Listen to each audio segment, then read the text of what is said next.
C'est un appel politique qui revient régulièrement dans le débat européen. La réforme de l'espace Schengen est un serpent de mer qui traverse les États membres.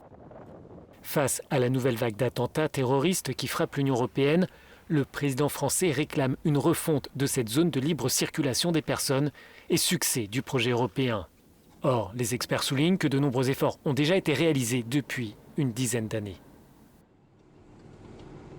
On a eu une modification du code frontière Schengen, on a eu aussi la création du corps européen de garde-frontières. On a donc un cadre juridique qui a été significativement renforcé au cours de ces dernières années.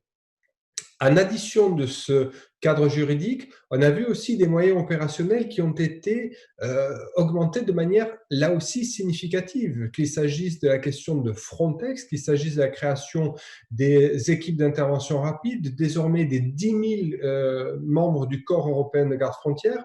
On voit là qu'en termes opérationnels, humains, mais aussi financiers, des efforts considérables ont été consentis. Les États membres ont aussi renforcé l'interopérabilité de leur système informatique. Pour Yves Pascuo, les 27 devraient surtout, dans un premier temps, s'attacher à appliquer pleinement les règles déjà en vigueur.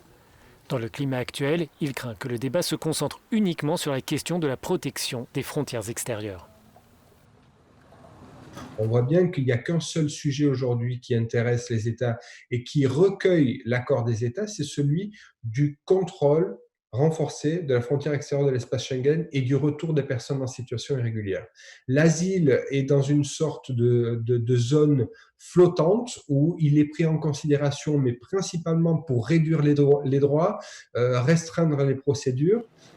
Le président français compte présenter formellement ses premières propositions lors du sommet européen du mois de décembre.